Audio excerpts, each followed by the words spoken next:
وعلیکم السلام ورحمۃ اللہ۔ دیکھیے، پہلی بات تو یہ ہے کہ ایمان ان آیات کے مطابق ہوگا تب فائدہ ہوگا۔ اگر ایمان ان آیات کے مطابق نہیں ہے، عقیدہ بھی خراب ہے، پھر دنیا دار قسم کا آدمی ہے، تو اس کو جو مرضی کرتا رہے، زبانی یاد کرے یا جو مرضی کرے، اس کو کچھ بھی فائدہ نہیں ہوگا۔ جس طرح ایک روایت کے اندر آتا ہے کہ جس گھر میں سورہ البقرہ پڑھی جائے وہاں سے شیطان بھاگ جاتا ہے۔ تو اس کا مطلب یہ ہے کہ سورہ البقرہ کے مطابق جس کا عقیدہ ہو، آپ غور کیجئے، جس کا عقیدہ بالکل ٹھیک ہو، سورہ البقرہ کے اندر عقیدے کی کس طرح زبردست باتیں بیان ہوئی ہیں، اور پھر کفر بالطاغوت، پھر جہاد، اور پھر سب کچھ۔ تو جس گھر میں لوگ صحیح العقیدہ ہوں، تبلیغ کر رہے ہوں، جہاد کر رہے ہوں، شہید ہوں، اللہ کے دین کو غالب کرنے کے لیے سردار کی بازی لگا رہے ہوں، تو وہاں شیطان ٹھہرے گا؟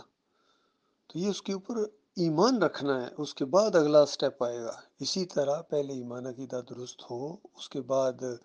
وہ یاد جب پڑھے گا، ظاہر بات ہے جب بھی پڑھے گا اس کا ایمان اور زیادہ ہوگا،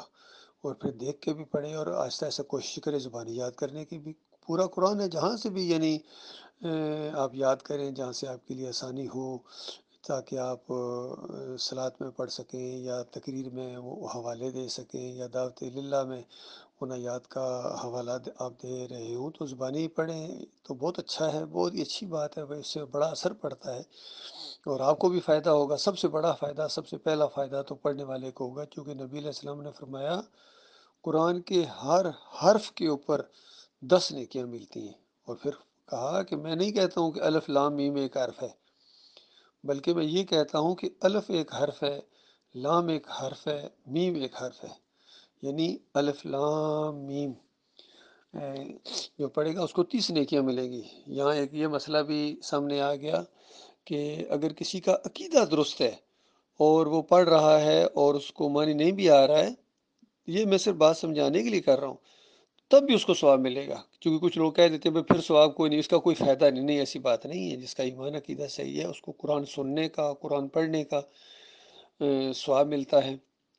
اگر اس کو وہ آیتوں کے مطلب نہیں بھی آتا کسی جگہ، تب بھی اس کو ثواب ملے گا، کیونکہ یہ بات حدیث میں آ گئی ہے کہ الف لام میم 30 نیکیاں ہیں، اور الف لام میم کا کوئی معنی نہیں جان سکتا، یہ متشابہات میں سے ہے، تو حروف مقطعات ہیں تو اس پر بھی ثواب ہے۔ تو یہ سارے جتنے فائدے ہیں پڑھنے کے اور عمل کرنے کے، یہ مومنوں کے لیے، مخلص مومنوں کے لیے، جن کا عقیدہ صحیح ہو، اور جس کے عقیدے میں خرابی ہو، مسلک پرست ہو، بریلوی، دیوبندی، اہل حدیث ہو، واسطے وسیلے والا ہو، یا 11ویں اور 12ویں کی کیک کاٹنے والا ہو، 10 محرم کی سبیلیں لگانے والا ہو، عمرے حج کرتا رہے، جو مرضی کرتا رہے، یہ شیطان کے شکنجے میں رہے گا، اور دجال